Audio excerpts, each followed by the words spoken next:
Good afternoon, everyone, and welcome to Dicentra's third quarter webinar for 2012. Thank you for taking time out of your very busy day. Given the ever-changing regulatory climate surrounding natural health products, these webinars are meant to be a non-biased source of education and information for the dietary supplement and natural health industry. Just a little bit about Dicentra before we begin. Dicentra is an international leader in regulatory and scientific affairs within the natural health products industry. Our areas of specialty are in dietary supplement, food, beverage, cosmetic, and OTC. You may contact us at any time at info@dicentra.com or by visiting our website, dicentra.com. Just a few housekeeping items before we begin. First, there will be no questions and answer time as part of this presentation. This is due simply because of the volume of participants. Second, is that we ask you to complete the satisfaction survey, which will be sent to you immediately following this webinar. And finally, a recording of this webinar, along with all links mentioned, will be posted on our website in the next few days. I would like to now introduce our first speaker, Ms. Heather Van Blaercon, who is Dicentra's General Counsel and Senior Regulatory Specialist for Dietary Supplements. Heather will now give us her take on the dietary issues affecting the United States. Welcome, Heather. Thank you. First, I'd like to cover our webinar objectives for today. Our first objective is to provide you with up-to-date information pertaining to the implementation and interpretation of the natural health products regulations in both the United States of America and Canada. Second, we want to provide you with other scientific and regulatory information that has relevance to the natural health products industry. For an overview of our webinar today, we're going to discuss a number of topics. First, in the United States, we're going to discuss Proposition 37. Second, we're going to discuss the energy drink controversy, the status of the draft NDI guidance, and last, some warning letters and recent litigation. John Harrison is going to address the issues in Canada, specifically consultations and regulatory initiatives and food safety initiatives. Lastly, he'll be addressing current issues in the European Union.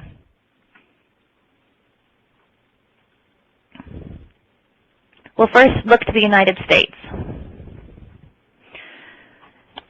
As you're all probably aware of by now, Proposition 37 is going to be on California's November ballot initiative, and it covers the mandatory labeling of GMOs. According to the summary prepared by California's Attorney General, approximately 40 to 70% of foods sold in grocery stores in California contain some genetically engineered food.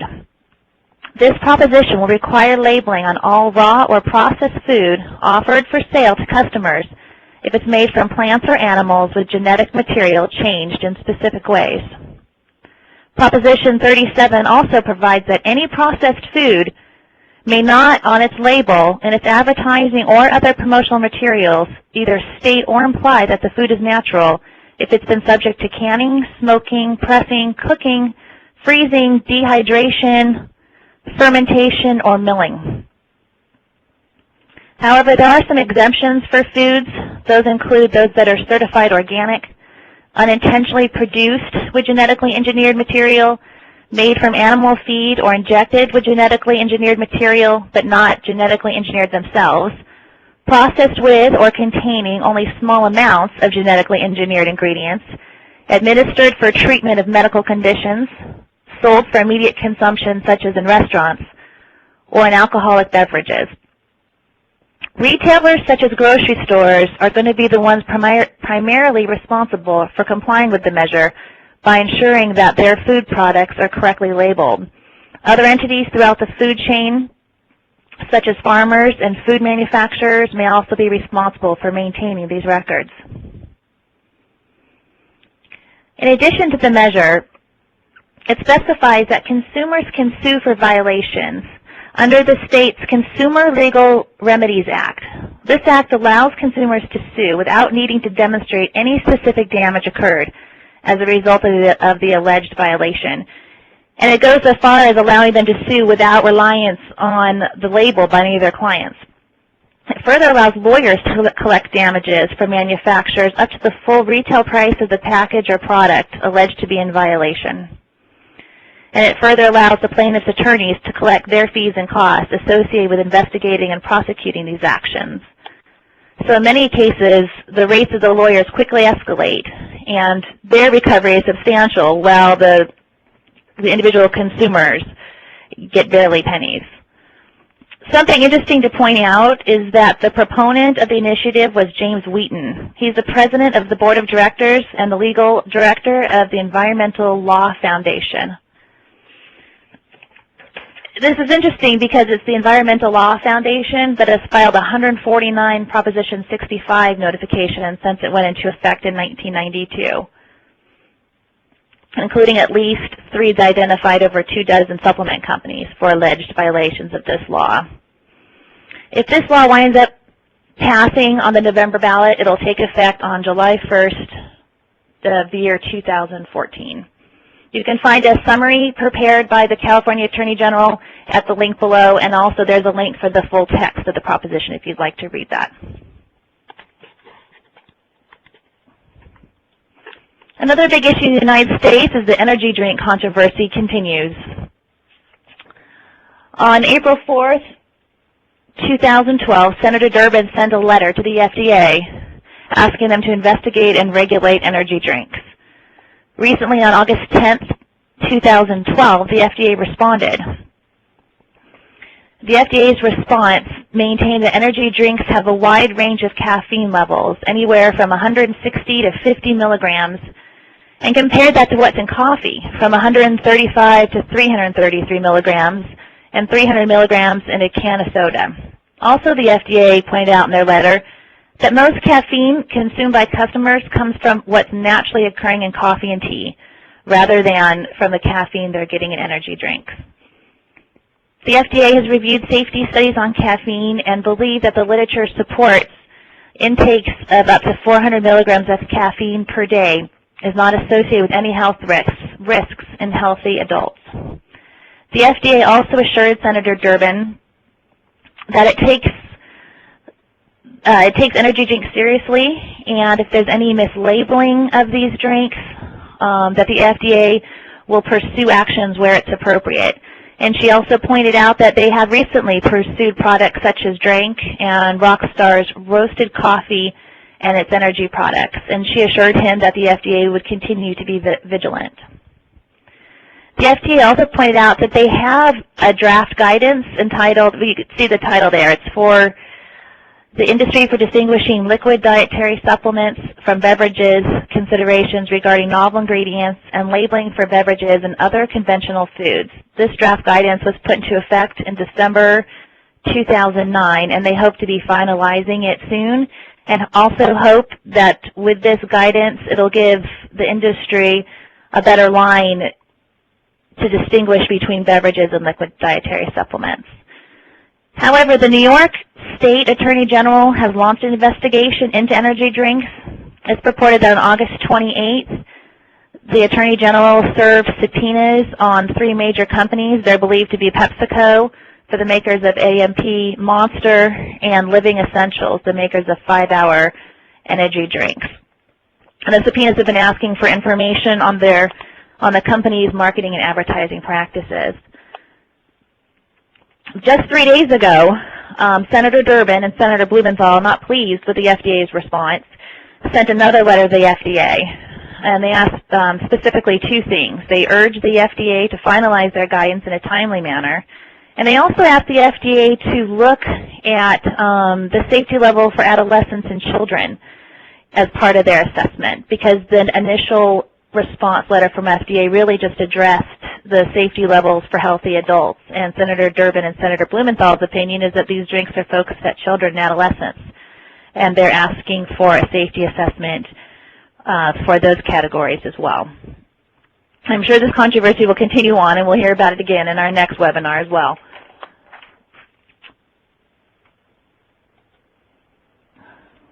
The next subject that we continue to discuss and continues to be of significance is the status of the draft NDI guidance.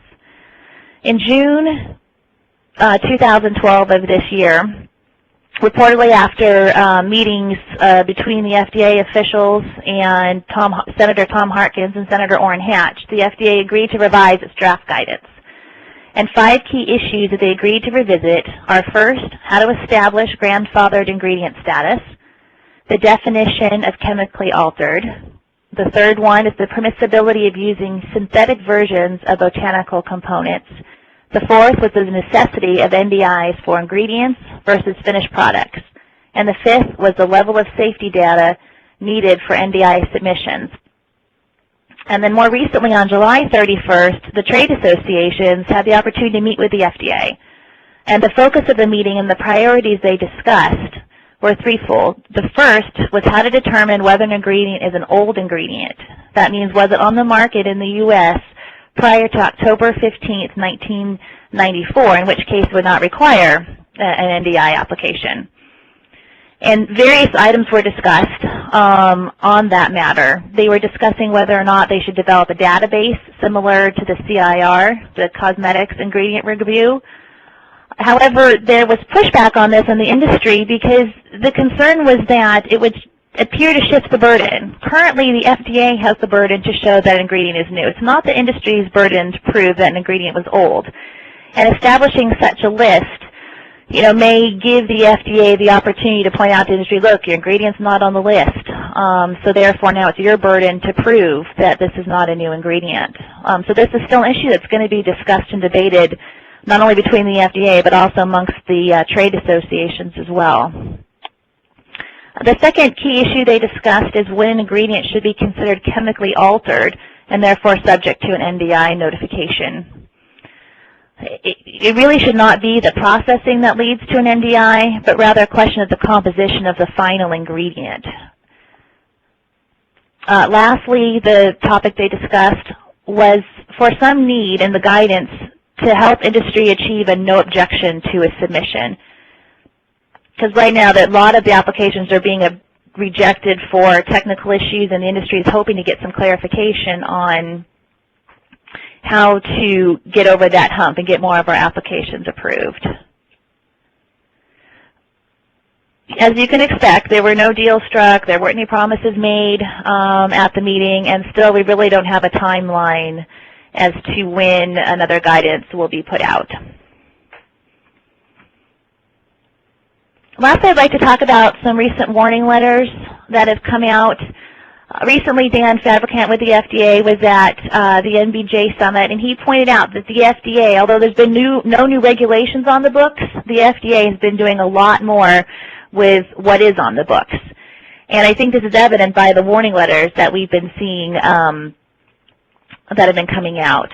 The warning letters really are in 2 different categories. The first one is companies' failure to comply with good manufacturing practices.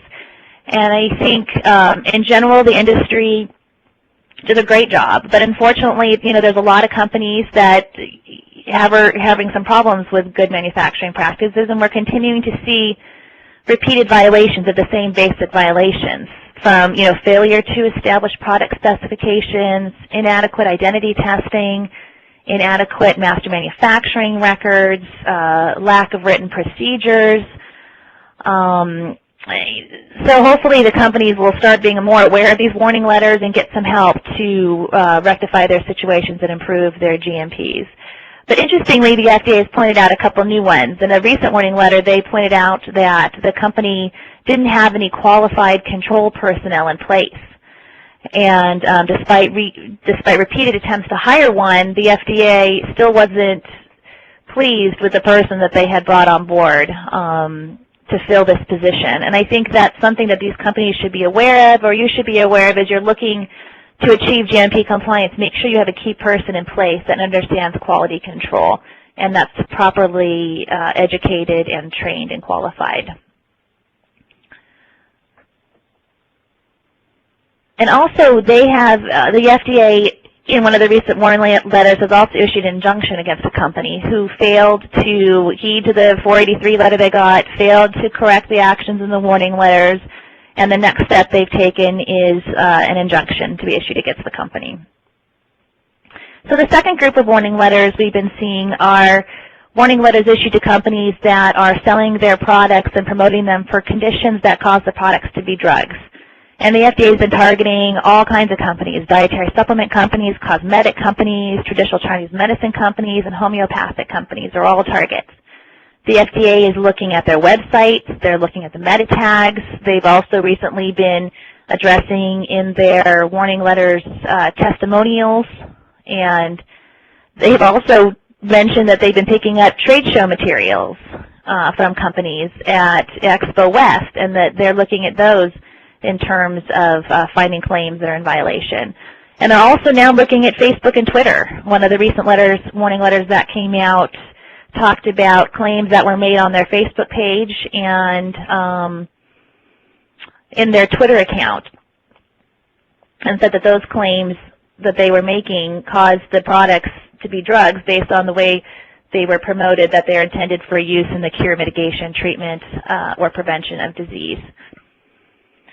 Interestingly, I wanted to point out there's one that came down against Lancome, a big company everybody's aware of, a cosmetic company.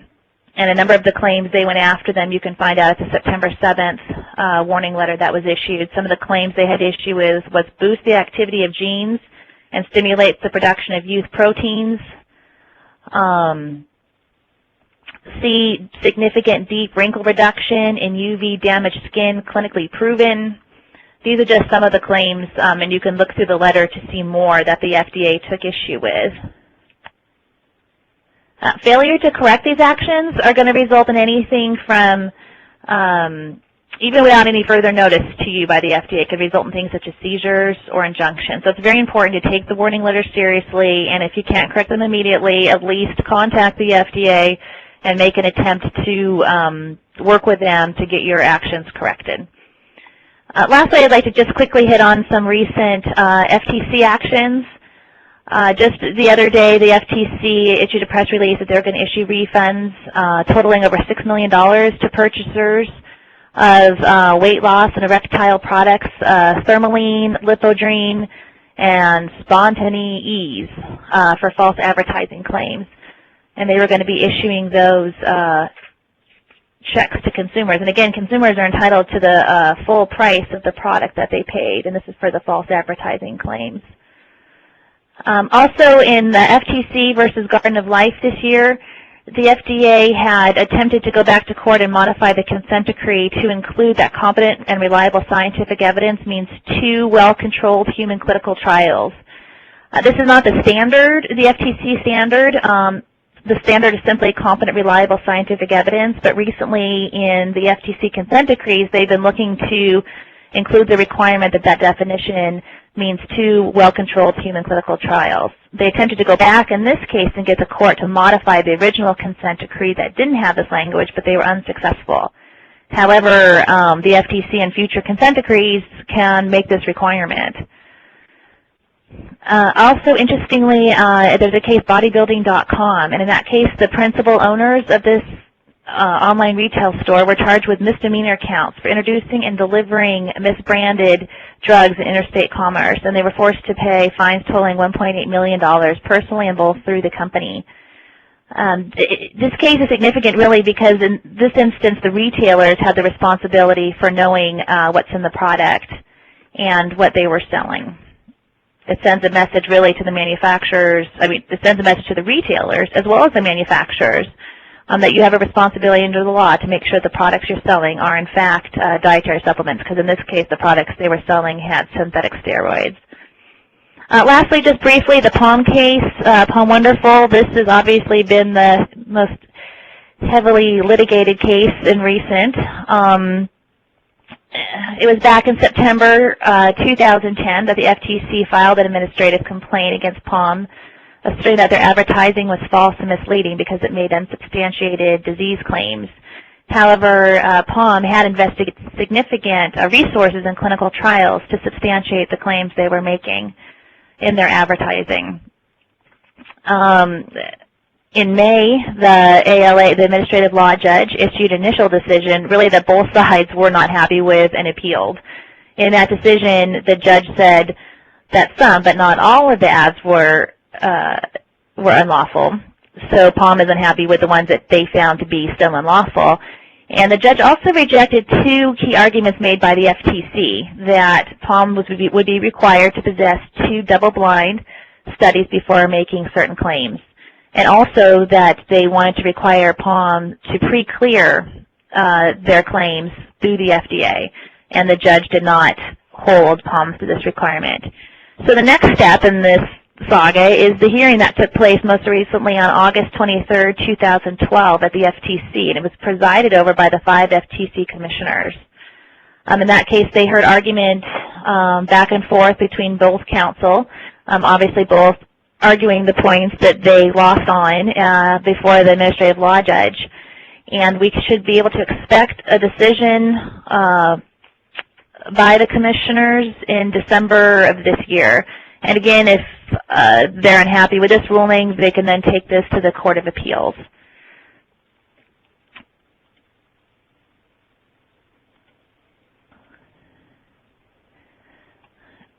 So thank you for taking the time to listen. I think we're going to skip over some of these private party litigation.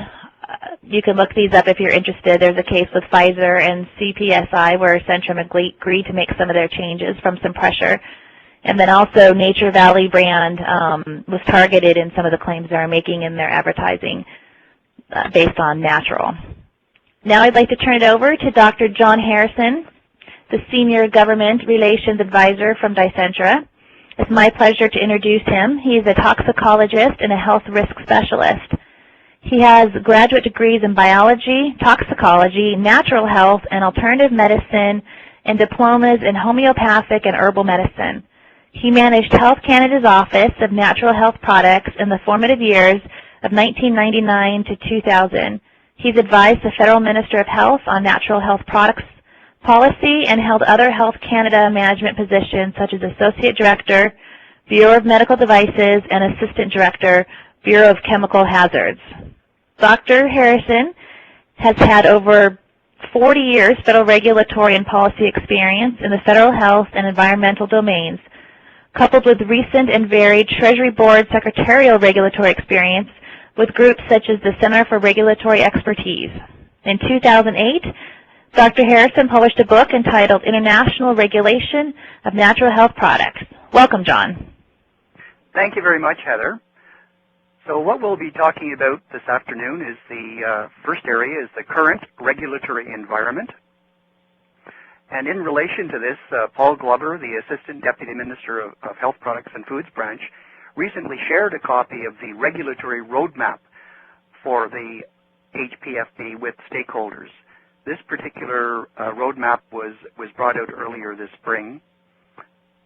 And second, there's a multi-year plan to deliver a more integrated, more efficient, and more transparent food and health product sets of regulations. They're really trying their very best to get things more condensed and more focused.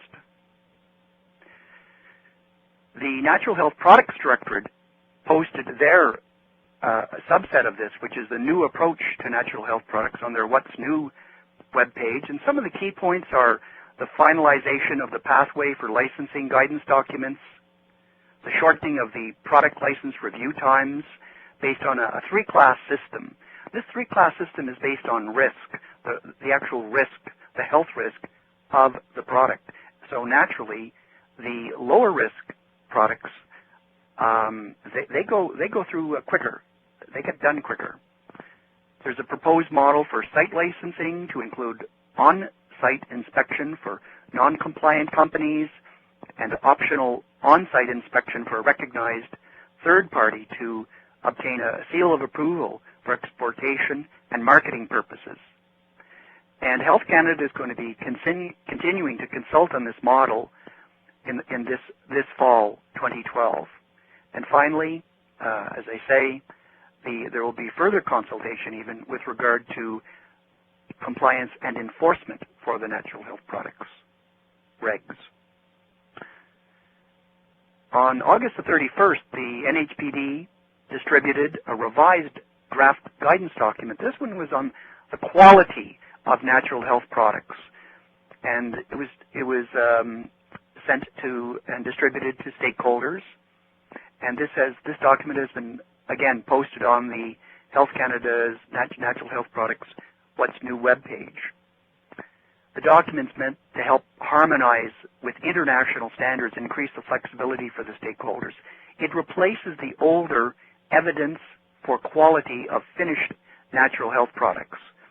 And the 90-day consultation period ends, with regard to this document, November the 30th, 2012. The NHPD stated that the focus of this new guide is to point to tools and approaches that can be leveraged by applicants to achieve a compliant outcome. And they emphasize that the role of the product license applicant as a responsible entity for the finished product specifications and quality. Further, there are similar to the pathways for licensing. This is another document, another guidance document. There is a draft quality of natural health products guide for consultation. And this is a significant document for the future success of the natural health product industry. The concept, for instance, of reduced finished product testing for processes that are well controlled was a key request, for instance, of industry through important organizations like the Canadian Health Food Association. And the consultation period, again, for this is November the 30th, 2012. Site license holders. The Natural Health Products Directorate has published a list of site license holders and foreign site reference numbers, and this can be accessed through Health Canada's web pages, and the URL is set out here. Clinical trial application reviews. There's definitely been a change in submission processing here. The NHPD has informed stakeholders of a pilot plan to streamline the clinical trial application of review activities within their directorate. So beginning the 1st of August, the Natural Health Products Directorate no longer reviews the CTAs for natural health products where the use of the product is not appropriate for self-care. In other words, what they will be looking at is the CTAs which do address self-care. And this is going to be a phased-in approach, and it's going to be also reviewed by the Therapeutic Products Directorate, one of their sister directorates. Basically, all applications and amendments are to be sent to NHPD, and then they route them to the appropriate directorate within Health Canada. The Advisory Council on Traditional Chinese Medicines. This has actually been formed. This was a promise by the Minister of Health back about a year ago. And the mandate of this council is to provide advice on the current and emerging issues related to traditional Chinese medicine, including importation, sale, the use of TCMs in Canada, the practice of TCM in Canada, noting, of course, that the practice is provincial jurisdiction, and finally the novel TCMs. Updated Therapeutic Products Directorate guidance document. One was set out on bulk forming laxatives labeling standard. It was released just this past July. It replaces a much older 1994 version. And the point here is that the most substantial update with respect to natural health product agreements are there are certain ones such as bran, malt soup extract, and whatnot, and they're no longer going to be considered as pharmaceuticals. So that's a smart move. Now, the transition of products at the Food Natural Health Product Interface. This is all about the Food Directorate and the Food Directorate setting out the availability of a temporary marketing authorization letter. And they asked industry to submit by this past June, or to take one of these three actions for each of their for each of the industry's products.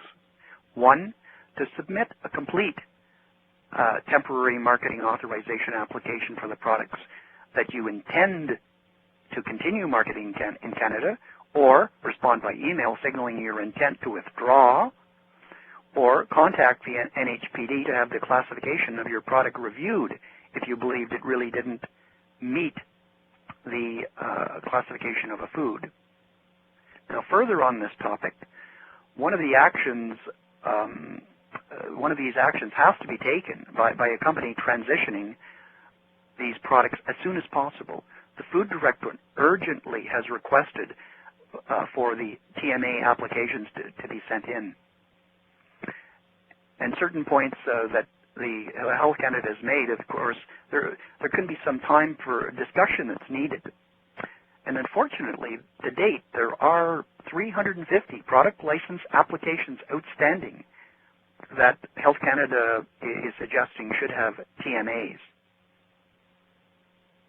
So if a company takes absolutely no action with regard to the TMAs and this transitioning from natural health product to foods, there are certain regulatory actions that Health Canada will take. For instance, for products holding exemption numbers, the company would receive an information letter advising you that your product will no longer be part of a transition process.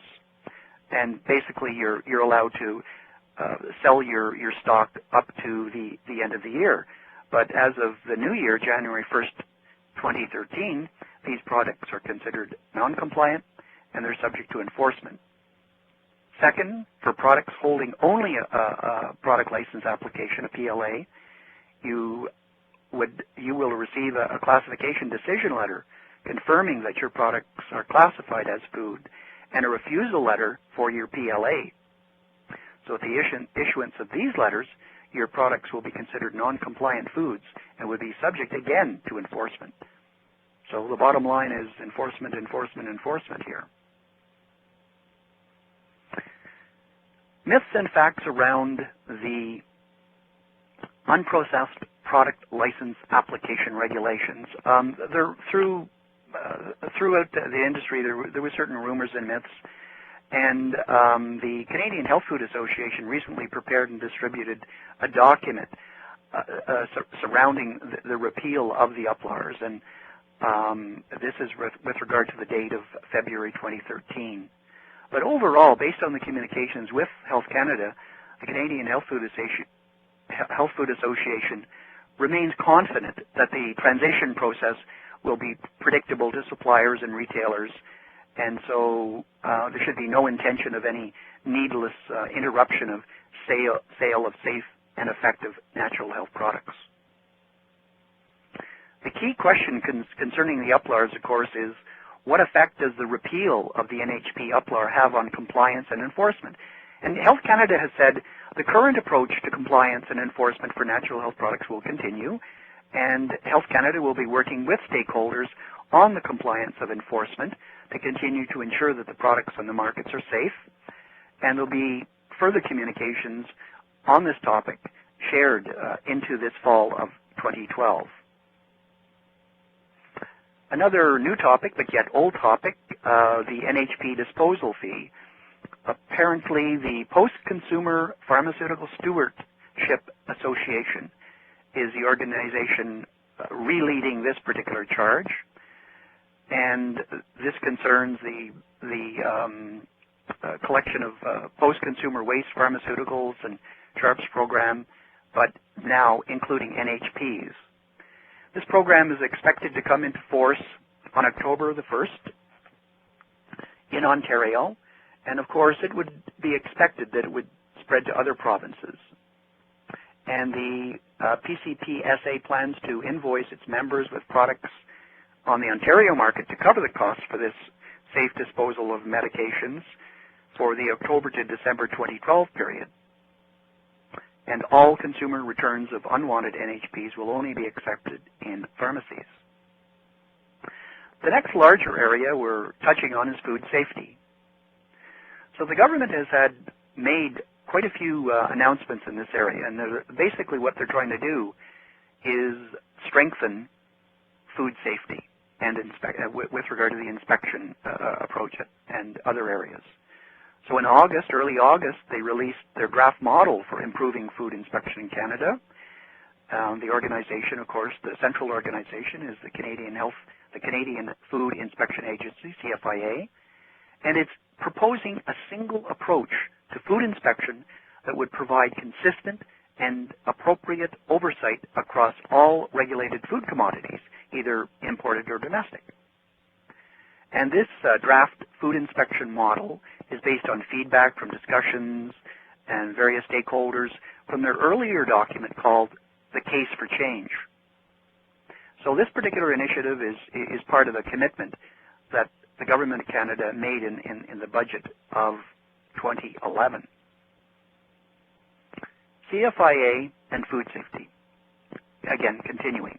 The CFIA is seeking comments from consumers and industry up to this October on the various aspects of the draft model.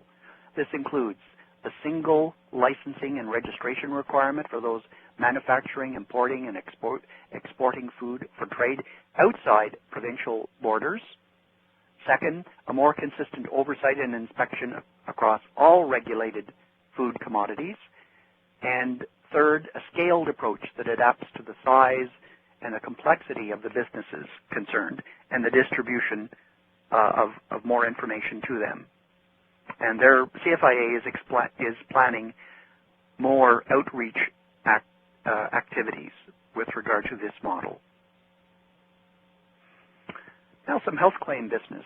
Health Canada did an assessment of a health claim with regard to whole grains and coronary heart disease, and the food director basically has made a decision not to accept this particular claim with regard to whole grain foods and coronary heart disease risk reduction as evidence to date from the clinical trials and prospective cohort studies were simply not sufficient enough evidence to support the claim. The CFIA, again, in June, there was announcement with regard to guidelines for highlighted ingredients and flavors. And the guidelines clarify existing requirements on how to highlight parts of a food product without misleading consumers on the composition. And once again, CFIA is looking for comments from industry, stakeholders, consumers with regard to that. And we've set out the URL for that. The next larger area, the European Union. Within the European Advisory Services, in July there was one story, and that's concerning aspartame, and basically it's related to 5-benzyl 3,6-dioxo-2-piperazine acetic acid, or otherwise known as DKP. And quite simply, they want to review this. So their original date, target date, was 30th of September, and for aspartame, they've moved this ahead to next spring. They figure there's quite a few groups that will, within their organizations that will be involved in the reevaluation. So they've extended the date. Again, from the European Advisory Services, there was a response to comments on the scientific opinion of the EFSA panel on dietetic products, nutrition, and allergies on the scientific substantiation of a health claim related to glucosamine and the maintenance of normal joint cartilage. And the panel concluded that a cause and effect relationship had not been established between the consumption of glucosamine and the maintenance of normal joint cartilage. Further European Advisory Services, this one is on vitamin D. I find this very interesting in that the opinion coming out of this particular group, it states that on new evidence, they're basically moving up the acceptable level, the upper intake level for vitamin D from 50 micrograms per day to 100 micrograms per day. But for infants, the level stays pretty much at at the same level of 25 micrograms per day. So that's very interesting. With regard to NutriAlpha Europe, they have a Nutrition Health International portal, and there's a number of unfavorable opinions, and I've on a number of different topics. I've listed them all here.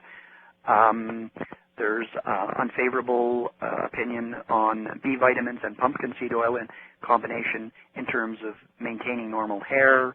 There's an unfavorable opinion with regard to hyaluronic acid and protection of the skin against dehydration. Unfavorable opinion with regard to the plant, Rhodiola roseae, and the reduction of mental fatigue. And so it goes down to through other topics, for instance, with regard to the wheat polar lipid extract and protection of skin against dehydration. That's another unfavorable opinion. And the unfavorable opinion with regard to flaxseed oil and vitamin E and skin health. One of the other announcements was new regulatory texts that the EC Commission has authorized with regard to a novel chewing gum on the market in Europe. Thought I'd throw that in. To me, I found that interesting. And finally, there's an EFSA opinion with regard to no tolerable upper intake level for omega-3 fatty acids. And again, we've set out the URL for more information. So we'd like to thank you very, very much, and I'd like to thank you on behalf of Dicentra. And please consider visiting our website for a video of this presentation and for a list of all the links